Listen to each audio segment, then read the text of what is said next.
सरल श्रीमद् भगवद गीता। गीता चिंतन और बोध। लेखक रामचंद्र जोरवर, दार्शनिक सिद्ध साधक। अध्याय 2, सांख्य योग। कुल श्लोक 72।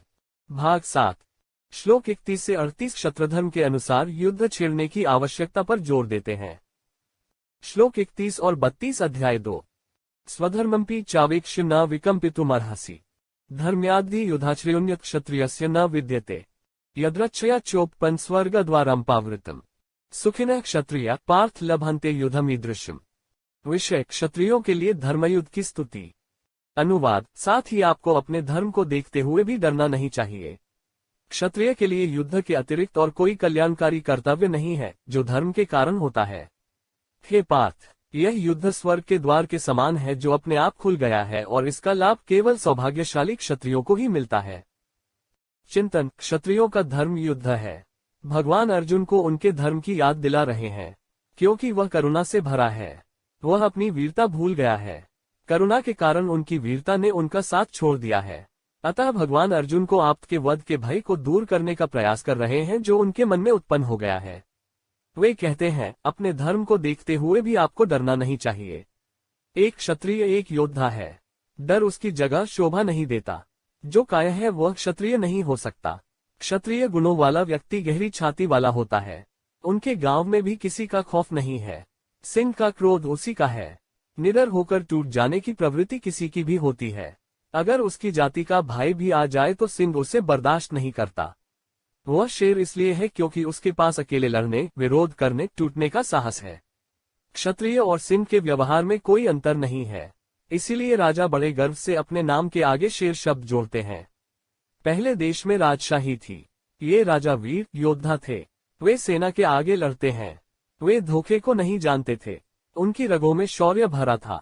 दुश्मन ने उसके सामने देखा कि उसका खून उसे नष्ट करने के लिए छलांग लगाएगा। हाथ तलवार की ओर, धनुष की ओर मुड़ेंगे। ये सभी लक्षण क्षत्रिय वृत्ति के धर्म में मौजूद हैं। तो भगवान अर्जुन को उसके धर्म की याद दिला रहे हैं। कृष्ण कहते हैं, क्योंकि एक क्षत्रिय का धर्म के अनुसार युद्ध के अलावा कोई अन्य परोपकारी कर्तव्य नहीं है। क्षत्रिय एक धर्मयोद्धा है और उस युद्ध के समान उसका कोई अन्य कर्तव्य नहीं है। युद्ध में ही क्षत्रियों का कल्याण है। वह सच्चाई से लड़ने के लिए बना है। तो यह उनका धर्मयुद्ध था। उसी में उसके जीवन का कल्याण है। यदि आप जीत जाते हैं तो आपको राज्य का आनंद लेने का मौका मिलता है। शक्ति का आनंद लिया जा सकता है। लोग न्याय कर सकते हैं। मौत आती है तो वीर मौत आती है। फिर वर्षों तक उन वीरों की स्मृति संजोई रहती है। उनसे प्रेरित होकर लोग उनके आदर्शों पर चलते हैं। शरीर के मर जाने पर भी नाम अमर हो जाता है। आप जीवन में और क्या चाहते हैं? इसीलिए चारों धर्मों में क्षत्रिय धर्म जीवन के शाश्वत कल्याण का अधिक अवसर देता है। युद्ध के मैदान में मौत वस्तुतः स्वर्ग का द्वार है। स्वर्ग का अर्थ है कि लोग युगों युगों तक उस वीर की स्मृति को संजो कर रखते हैं। इतिहास इसे दर्ज करता है।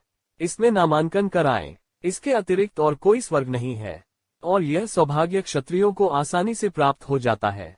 अतः भगवान भी यहाँ उनकी स्तुति कर रहे हैं। बोध: क्षत्रिय का अर्थ मानवीय दृष्टिकोण में बहादुरी है। यह प्रकृति में है। उसी के अनुसार व्यक्ति का चरित्र निर्धारित होता है। जो योद्धा है, जो वीर है, जो किसी भी कारण से कभी भयभीत नहीं होता, वह क्षत्रिय है।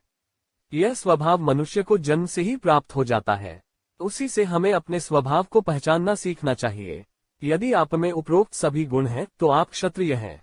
सच्चे वीरों, ऐसा कोई क्षत्रिय नहीं है जो गुप्त लोभ के कारण असहाय जनता, दीनहीनों पर चुपके चुपके आक्रमण कर दे।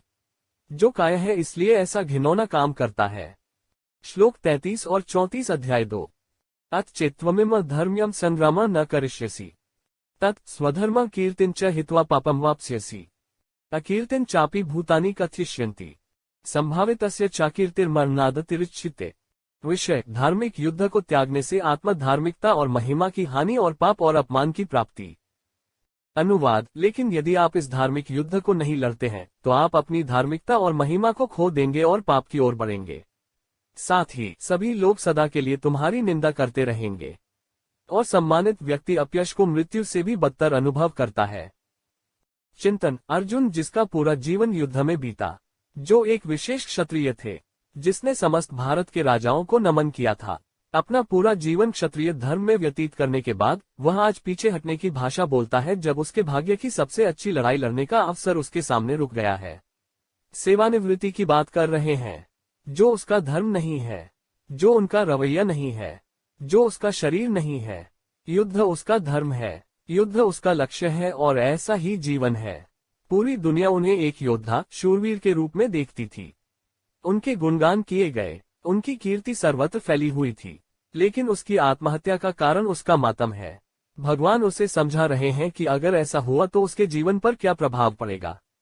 यदि आप इस धार्मिक युद्ध को नहीं लड़ते हैं तो आप अपनी धार्मिकता और प्रसिद्धि को खो देंगे और पाप की ओर बढ़ेंगे। युद्ध करना क्षत्रिय का मूल धर्म है, स्वधर्म है। आज युद्ध के मैदान में इस युद्ध के उद्देश्य से सभी योद्धा एक साथ एकत्रित हुए हैं। वहां आज हर क्षत्रिय योद्धा अपनी परीक्षा देने जा रहा है, और अगर अर्जुन ऐसे योद्धाओं से भाग जाए तो सब उसकी निंदा करेंगे। उसका सारा यश एक क्षण में धूल जाएगा। अवांछित लोग उसके बारे में बातें करने लगेंगे। यह निंदा उसकी दृष्टि में पाप होगी। इतना ही नहीं, बाकी 4 बहादुर भाई की नाक भी काट दी जाएगी। उनके लिए दुनिया में आत्मसम्मान दिखाना मुश्किल होगा। उससे भरतकुल कलंकित होगा। दिवंगत राजा पांडु का भी अपमान होगा। मृत्यु के बाद कुतितम को पीड़ा का अनुभव होगा। वह ऐसे बेटे को जन्म देने का दर्द नहीं सहेंगी। गुरु द्रोणाचार्य, पितामह भीष्म का नाम भी कलंकित होगा। संसार के सब लोग सदा उसकी अपकीर्ति की चर्चा करते रहेंगे। इतिहास में उनका कोई सम्माननीय स्थान नहीं होगा। काय के रूप में उनकी बदनामी युगों तक चलती रहेगी। इस सारी बदनामी का फल अर्जुन स्वयं नहीं सह पाएगा, क्योंकि संसार का निकृष्टतम मनुष्य भी अपनी बदनामी नहीं सह सकता। और अर्जुन को दुनिया एक महान योद्धा के रूप में जानती थी। पूरे भारत में उसकी तोड़ी का कोई तीरंदाज नहीं था। इसलिए भगवान अर्जुन को समझा रहे हैं कि इस अपमान के कारण उसे जो यातना सहनी पड़ेगी वह मृत्यु से भी बदतर होगी। बोध। यश पाने में, जीवन भर नाम कमाने में कितने वर्ष बीत जाते हैं, यह बता पाना असंभव है। इसके लिए बहुत संघर्ष करना पड़ता है। किसी को यश अचानक अपने आप नहीं मिल जाता। मनुष्य बहुत अधिक परिश्रम और तपस्या किए बिना प्रसिद्धि प्राप्त नहीं कर सकता। जैसे जैसे किसी की प्रसिद्धि बढ़ती है, वैसे वैसे उसके नाम के प्रति जिम्मेदारी भी बढ़ती जाती है। समाज ऐसे लोगों को अलग अलग उम्मीदों से देखता है। उनके गुणों का अवलोकन करना, उनका उदाहरण ले रहे हैं। लेकिन किसी भी कारण से उसके जीवन में एक छोटी सी गलती भी हो जाती है, उसका सारा यश पल भर में धूल में मिल जाता है। समाज में हवा की तरह बदनामी फैलती है। उनके दुश्मन यही चाहते हैं। वे लोगों के सामने अपनी बदनामी फैलाने लगते हैं। फिर ऐसे आदर और सम्मान के व्यक्ति का जीना मुश्किल हो जाता है। अगर वह मर भी जाता है तो उसे एहसास होता है कि इस नुकसान की भरपाई नहीं हो पाएगी, और उनके पास बदनामी स्वीकार करने और मुंह छिपाने के अलावा कोई चारा नहीं है। समाज सम्मान बहुत देर से देता है, लेकिन अपमान क्षण भर में छूट जाता है। श्लोक 35 और 36 अध्याय 2। भयाद्रनादुपर्तम मनस्यन्ते त्वां महार्था येषा चत्वा बहुंतो भूत्वा यास्यसि लाघवम् अवाच्यवादांश्च बहुन् वदिष्यन्ति तवाहेता निंदन्तस्तव सामर्थ्यम ततो दुःखतर्नु किम्। विषय: धर्मयुद्ध के बलिदान से मर्यादा और सम्मान की हानि। अनुवाद: इसके अलावा जिस व्यक्ति की आंखों में आप पहले बहुत सम्मानित थे, अब आप तिरस्कृत होंगे। वे मानेंगे कि महारथी, तू डर के मारे युद्ध से पीछे हट गया। तेरे शत्रु तेरी निंदा करेंगे और तेरे बल की निंदा करेंगे। इससे ज्यादा दुख की बात क्या हो सकती है। चिंतन: अर्जुन ने अपने पूर्ववर्तियों में हर जगह बहुत सम्मान दिया था। भगवान उसे यहाँ उस सम्मानित जीवन की याद दिला रहे हैं। न केवल वह हमेशा अपने दोस्तों, ऋषियों, आप्तों के बीच सम्मानित था, बल्कि दुश्मन के कई महान योद्धाओं द्वारा उसे उच्च सम्मान में रखा गया था। कर्ण उनका घोर द्वेषी है। अर्जुन के प्रति ईर्ष्या और द्वेष के कारण ही उसने दुर्योधन से मित्रता की। उस समय अर्जुन की टोली में से केवल एक धनुर्धर बचा था, वह है कर्ण। कर्ण हमेशा अर्जुन से ईर्ष्या करता था, क्योंकि वह अर्जुन से श्रेष्ठ धनुर्धर बनना चाहता था। उसके लिए उन्होंने वास्तव में भगवान परशुराम से शस्त्र विद्या सीखी थी। फिर भी उन्हें अपने जीवन में कभी भी अर्जुन से आगे निकलने का मौका नहीं मिला। इसके बावजूद कर्ण के मन में अर्जुन के लिए बहुत सम्मान था। इसलिए वह दुर्योधन को बार बार जोखिम लेने की सलाह दे रहा था, लेकिन दुर्योधन सुनने को तैयार नहीं था। अंत में उन्होंने दुर्योधन के साथ अंत तक युद्ध किया, जिससे अर्जुन को मारना ही उनके जीवन का एकमात्र लक्ष्य बन गया। पांडवों की ओर से भी अर्जुन के अलावा कोई धनुर्धर योद्धा नहीं था कि जो कर्ण का वध कर सके। भगवान कृष्ण जानते थे कि अगर वह इस तरह बैठ गए तो कर्ण अकेले ही दुर्योधन को जीता देंगे। क्योंकि अर्जुन ने स्वयं इस युद्ध में शस्त्र न उठाने की शपथ ली थी और उसी समय अर्जुन में ऐसे प्रतिकूल लक्षण विकसित हो गए थे। तब भगवान उसे बार बार तरह तरह से आगाह कर रहे हैं। यहाँ उन्होंने फिर से आगे के परिणाम से अवगत कराया है। यदि आप ऐसा व्यवहार करते हैं तो आप उन लोगों द्वारा तिरस्कृत होंगे जिनका आपने कभी सम्मान किया था। वे आपको कहेंगे, आपने डर के मारे अपने पैर युद्ध से हटा लिए। तेरे वे शत्रु तेरे विरुद्ध बहुत बातें करेंगे और तेरी शक्ति की निंदा करेंगे और तेरे लिए इससे बढ़कर और क्या पीड़ा होगी। बोध, हम अपने जीवन में कठिन परिश्रम करते हैं और अपनी उपलब्धियों पर मान सम्मान पाते हैं। इस वजह से कई लोगों के मन में ईर्ष्या और द्वेष पैदा हो जाता है। इसलिए वे हमारे खिलाफ खड़े हैं। वे मौका पाकर हमें परेशानी में डालने की कोशिश करते हैं। लेकिन अगर किसी की उपलब्धियों को दिल से कायम रखा जाए तो दुश्मन उसका कुछ नहीं बिगाड़ सकता। अंत में वे हार मान लेते हैं और अपनी आवाज छोड़ देते हैं। तब उनके मन में भी हमारे लिए स्थायी सम्मान होता है। वे बोलेंगे नहीं, वे तुम्हारे सामने नहीं आएंगे, लेकिन वे हमेशा आपकी उपलब्धियों से नतमस्तक रहेंगे। श्लोक 37 अध्याय 2। हतो व प्राप्स्यसि स्वर्ग जित्वा व भोक्ष्यसे महीम्। तस्मादुत्तिष्ठ कौन्तेय युद्धाय कृतनिश्चयः। विषय, हर प्रकार से लाभ दिखाकर अर्जुन को युद्ध करने की आज्ञा देना। अनुवाद, यदि आप युद्ध में मारे जाते हैं तो आप स्वर्ग में जाते हैं, या यदि आप युद्ध में जीत जाते हैं तो आप पृथ्वी के राज्य का आनंद लेंगे। अतः हे अर्जुन, आप लड़ने के लिए दृढ़ संकल्पित हैं। चिंतन, युद्ध एक प्रकार का जुआ है। केवल दो विकल्प हैं, जीते या मरे। भगवान अर्जुन को ये दो विकल्प बता रहे हैं। इन दोनों विकल्पों में योद्धा की हमेशा जीत होती है। यदि कोई योद्धा युद्ध में मर जाता है तो दुनिया उसे हमेशा के लिए याद करती है।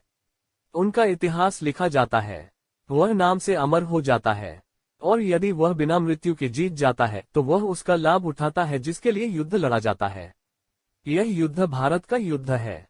भारत के सभी बड़े और छोटे राजा कुरुक्षेत्र के युद्ध के मैदान में युद्ध के लिए एकत्र हुए हैं।